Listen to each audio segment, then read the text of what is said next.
Hey guys, it's Alexis here. Today I'm going to talk about how I landed a freelance flower gig at the Philadelphia Art Museum for their Matisse exhibit. On January 14th, the Philadelphia Art Museum reached out to me to design some beautiful flower arrangements for their grand staircase. These big arrangements stood right outside of the Matisse exhibit. The art museum wanted me to create arrangements that were inspired by Henri Matisse's work. So today I'm going to talk about how I landed this amazing freelance gig and how I also was able to create these arrangements inspired by his work. My first tip for you is to make sure that you are utilizing social media and posting to your accounts often. Definitely be utilizing those geotags when you are posting your work so that way people can find you. This has definitely been working for me, and it's how I'm able to land a lot of my jobs. The social media coordinator reached out to me via email and actually gave me some free tickets to the exhibit so that way I could take a look at his work and get some inspiration. I also had a chance to take a look at the area that they wanted me to add the flowers to. This is super important to do because you want to make sure that you have enough materials with you. You don't want any surprises on the day of. Henri Matisse is a very popular guy. I had to wait in line at least 20 minutes before I was able to actually enter into the exhibit. People were coming all over the world to see his work. So for me, this flower arrangement that I'm about to do is a huge deal. Now, because I'm a florist, I was really taking note of the types of flowers and greenery I seen in his artwork. So I noticed he did a lot of landscapes. He had a lot of anemones, amaryllises, orchids. He also utilizes the colors red, black, and green in a lot of his paintings. So I really wanted to make sure that I was using those colors and those flowers in my final floral design. This exhibit is open to the public for another 2 weeks, so if you're interested and you want to take a look at Henri Matisse's artwork, I definitely recommend to go to the website. I will link it down below, and grab your tickets before this exhibit is no longer available to view at the Philadelphia Art Museum. Now, I apologize for the vertical videos. These were videos pulled from my Instagram stories. So pretty much I ordered the flowers that I saw a lot of in his paintings. Order your flowers and hydrate them at least 2 to 3 days before the event. Now, on the day of, they wanted me to arrive at the museum at 9 a.m., but I got there at 8:30 because it takes at least a half hour to unload your car, which is something that you really need to take in consideration when you are doing these types of events. I was lucky this time because I actually did get a cart from the museum to lug all my flowers through, but if you don't have a cart, definitely get yourself a cart. And here's my design setup. So I'm actually going to be doing a live demonstration while people are waiting in line to get inside of the exhibit. This will be kind of like a fun, entertaining thing to do while the people are standing in line. So on that Saturday, I did end up posting an Instagram live video. So if you're not already following my Instagram account at flowersbyalexis, I definitely recommend that you do so that way you don't miss my live videos. But I did pull this video from my live session here, so it is not the normal size that you're used to seeing here. So I do apologize for that, but I pretty much just sped this up to like a times 10 because this whole video and whole ensemble of me arranging this actually took about 2 hours to create these huge arrangements. So I got these 24-inch containers that you see me working with. I got those at Home Depot for $45 each. They're actually very lightweight, so they're like hollow on the inside and they're not very heavy at all. And I really liked these containers because the base of them was very big and large. So it made me feel confident that I could put a lot of flowers in them without having to worry about the container itself falling over.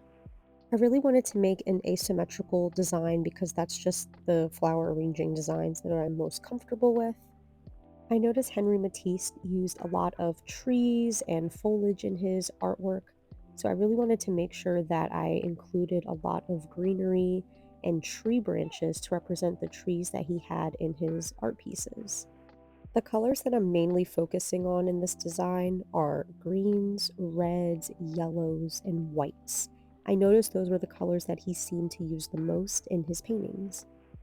Now you'll notice that there are more people walking by as the museum gets busier, and I do apologize for that if you can't see at some points in this video, but it was cool to be able to talk to people and explain why I'm doing this, how I'm doing this, and it was honestly just kind of really cool to be able to talk to the public. I was actually really glad that I brought that stepladder with me because these arrangements were quite tall, and I'm only 5'1", so I definitely needed a bit of a booster. So just like I make a small vase arrangement, I'm pretty much doing my same exact style where I cluster my alike flowers together in groups. I also was definitely utilizing my triangle shapes in my design as I was inserting my flowers. So whenever I insert flowers, I make sure to insert them into threes. And I also like to make triangles and shapes when I am designing because I find that that just looks most pleasing to the eye. If any of that doesn't make sense to you, I definitely recommend to check out some of my previous videos where I go in a little bit more depth about how I design an everyday arrangement. So for some of my shorter stems, I did have to water tube those flowers, and then I had to tape long sticks to those water tube flowers and add them into my arrangement. If I didn't do this, those short stems would have gotten lost in my arrangement, and they also would have been the first things to die. All the other flowers I was using, they were pretty tall. Like I ended up finding 80 centimeter stem long roses, which are pretty freaking long. Those are honestly probably the longest roses I've ever worked with in my whole life. The water tubing the flower part honestly was the most time consuming part out of this entire process. If I were to do this again, I would probably just water tube and add sticks to my flowers prior to this event just to help save on time. When you're doing events like this, make sure to get some good video footage and lots of photos. During these times, sometimes it can be super overwhelming and you forget to take videos and pictures of the work that you do. But in this day and age of social media and like this new TikTok platform on every single social media app, definitely recommend to take as many videos and photos as you can. You may be able to stitch them together later to create a cool TikTok. This can be as simple as just propping up your phone in the corner and going onto the video mode and hitting time lapse so that way you can watch the design process quickly, which is essentially what I did today. You also can get yourself a phone stand to make your videos look a little bit better and to also secure your phone a little bit better. That's what I did. I will link all of the tools and materials that I use in the description box below. So as I finish up this design here, I'm just adding in my final finishing touches, using a bit of that Solidago to hide any of those gaps that you see. Now I bet you guys are wondering, how do I charge for something like this? And what do I charge? So for these big arrangements that you see, with the design, labor time, the flowers that I bought, not to mention those $45 containers, I ended up charging the museum $1,000 for this project. You want to make sure you are charging accordingly. The flowers that I used for this project are very expensive. You also want to make sure that you are charging for your time, your labor, and if you had to rent any cars or things like that, you definitely want to make sure that you are accounting for that in your pricing. I know some florists who do professional freelance work even charge like an hourly charge for their time. I know that can be anywhere from $25 to $75 an hour, I've heard.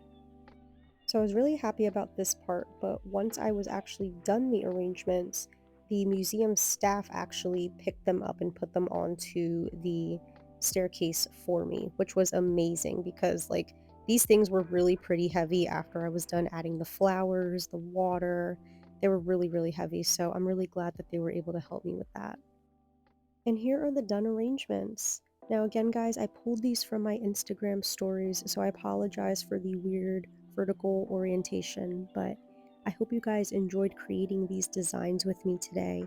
Make sure to follow me on Instagram at flowersbyalexis, and I will see you all soon with another video. Bye!